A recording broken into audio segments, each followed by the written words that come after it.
Dito guys, nag solo RG ako tapos napansin ko yung IGA ng Karina.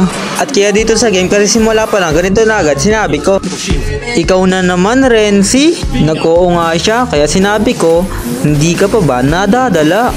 Dudurugin na naman kita. Tapos sabi niya, subukan ko daw. Aba-aba, masyado ako minamalitata ng Renzi na to. Kaya dito nakita ko siya nag-iimbit sa blue buff ko, kaya binigyan ko na sabay freestyle, sabay TP. Tapos sabat niya, abang lang daw alam. Abay, wala akong pake, kung abang lang alam ko, eh kahit ano pa yan, basta dudurugin kita ngayon. At kaya dito nakita ko nga siya sa blue buff, at ayun, bagsak na naman.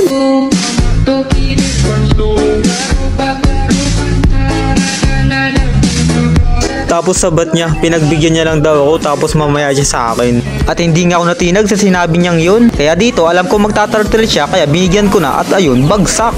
La, ano yun, cheater. At grabe nga yun, nasabihan ba nga tayong cheater. At kaya dito napansin ko siya na mukhang magta-type. Kaya pinilikiran ko na siya sa mukha niya, sabay freestyle, sabay ayun, bagsak. Type pa more. At yan, sabi niya, maangas daw ako. Tapos nagulat ako, nag-my turn siya.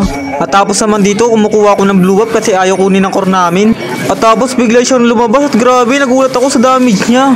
At dito, bala ko nga siya invade sa red buff niya at grabe talaga yung damage, kaya yun, napitas na naman niya ako. Tapos dito, na one hit pa tayo. Kaya ako naman napasabi dito na ega, cheater.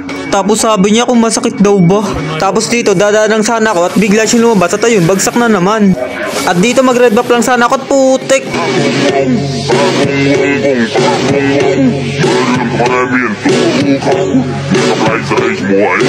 Aba-aba, mukhang nakakarami na itong si Renzi. Di niya alam, pinagbibigyan ko lang siya. At kaya dito nag-invade siya. Sakto may flicker ako, kaya di ko na pinalampas yung pagkakatuloy nito. At ayun, bagsak nga siya. Grabe naman yun, ang sakit. Aba-aba, masakit talaga yan, pero mas masakit kung hindi ka na niya love. Tapos dito may bala ka pa mag-lord ha, kaya ayan, tulog ka muna. At dito nakita ko nga siya sa mid, kaya di ko na pinalampas at binigyan ko na agad dito, sabay freestyle, sabay TV sa mukha niya. At dito inabangan ko nga siya at baka sakaling dumaan siya. At ayun, sakto dumaan nga siya, kaya kinumbuhan ko na, sabay sipa, sabay freestyle, sabay TP. At dito may balak pa nga siyang umabol sa akin. Di niya alam, di ano ubra sa akin, kaya dito bago ko siya tuluyan pabagsakin, tinipitipian ko muna siya, sabay tinipian ko pa ulit. By the way guys, comment nyo nga pala dyan sa baba kung sino pa yung idol nyo na isunod ko na ating durudurugin. At dito nakita ko nga siya sa red up at ayun, bagsak na naman. Tapos dito nakita ko ulit siya na nandun. At tapos nagulat ako, builit niya akong hinahabol oh. At hindi niya ata alam na mas masakit ang maghabol lalo na sa taong di ka gusto. By the way guys, kung nakarating ka nga pala sa dulo ng video na to, pwede po bang pa-follow ako at pare-share na rin, salamat.